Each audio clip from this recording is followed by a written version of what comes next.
नमस्कार, मी सलमान शेख. सध्या महाराष्ट्र उन्हाने अक्षरशः तापलाय आणि त्याच पार्श्वभूमीवरती हवामान विभागाने पुढील 48 तासांसाठी जो आहे तो धोक्याचा इशारा दिला आहे.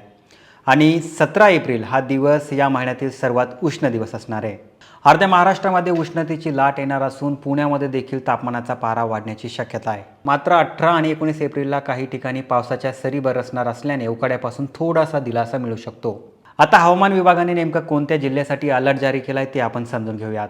तर 17 एप्रिलला सर्वात उष्ण दिवस असणार आहे. त्यामध्ये जळगाव, अहिल्यानगर, सोलापूर, सातारा, सांगली, बीड, नांदेड आणि संपूर्ण विदर्भ याचा समावेश करण्यात आला आहे. तर 18 एप्रिलला नागपूर, चंद्रपूर, धाराशिवसह अनेक जिल्ह्यामध्ये पारा चढलेला असेल. तर या सर्व पार्श्वभूमीवरती नेमकं उन्हापासून संरक्षण करण्यासाठी नेमकं काय करायला हवं ते आपण समजून घेऊया. तर तहान नसली तरी दर अर्ध्या तासाला पाणी प्यायचं आहे. बाहेर पडताना छत्री किंवा टोपी किंवा गॉगल वापरायचा आहे. हलकी आणि पांढरी सुती कपडे परिधान करा. आहारात ताक, लिंबू पाणी, टरबूज आणि काकडी याचा समावेश करा. आणि दुपारी 12 ते 3 या वेळेदरम्यान घराबाहेर पडू नका. चहा, कॉफी किंवा जास्त साखर असलेले पेय पिऊ नका, कारण त्याने शरीरातील पाणी कमी होते. मित्रांनो, सध्या हवामान बदलत आहे आणि अनेक ठिकाणी प्रचंड ऊन देखील पडत आहे. त्यामुळे आपली आणि आपल्या कुटुंबाची काळजी घ्या.